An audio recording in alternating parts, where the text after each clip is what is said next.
UPI पे now link का launch आज दोनों देशों के नागरिकों के लिए एक ऐसा उपहार है जिसका वे उत्सुकता से इंतजार कर रहे थे।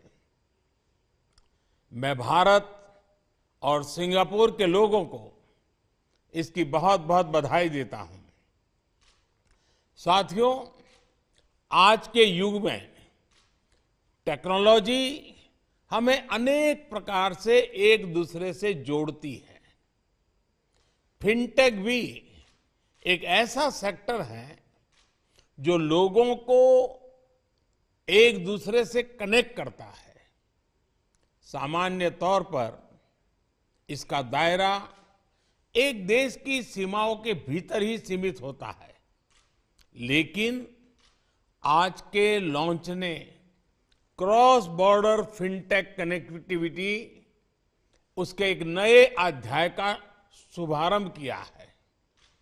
आज के बाद सिंगापुर और भारत के लोग अपने मोबाइल फोन से उसी तरह पैसे ट्रांसफर कर पाएंगे जैसे वे अपने अपने देश के अंदर करते हैं।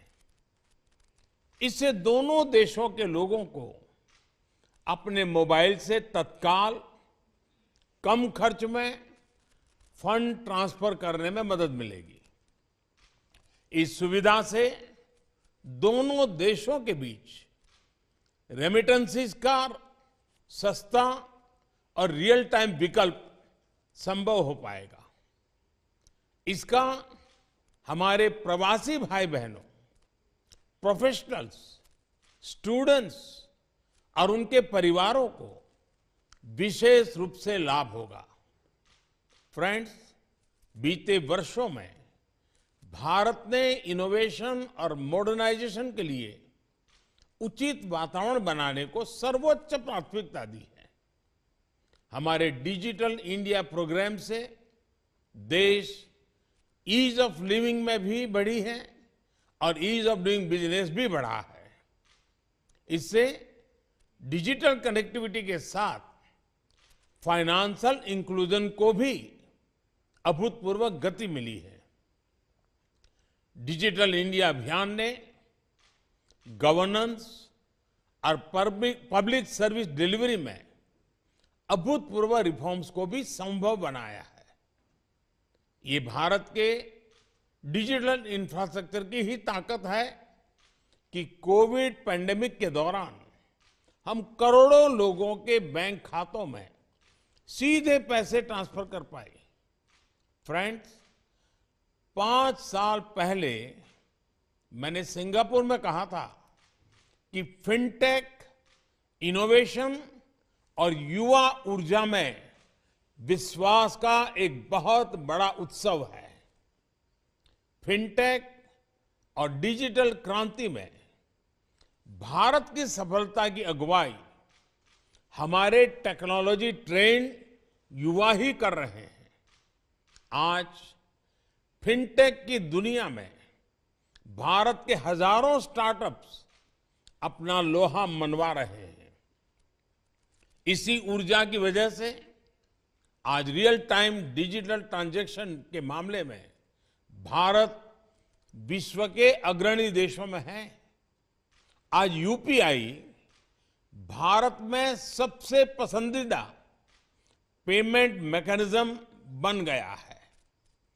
मर्चेंट्स और कंज्यूमर्स दोनों ने ही इसे ज्यादा से ज्यादा वे अपना रहे हैं।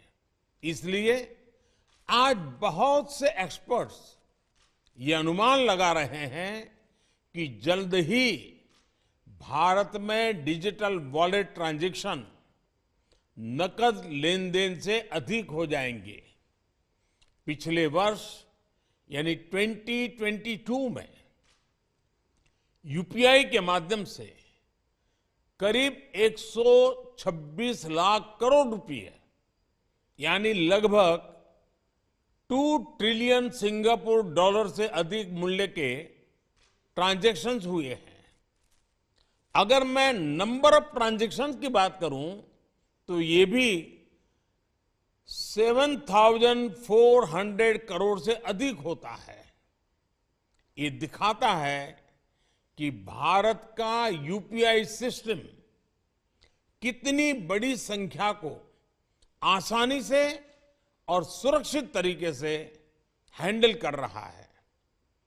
अच्छा ये भी कि विभिन्न देशों के साथ यूपीआई की पार्टनरशिप भी बढ़ रही है।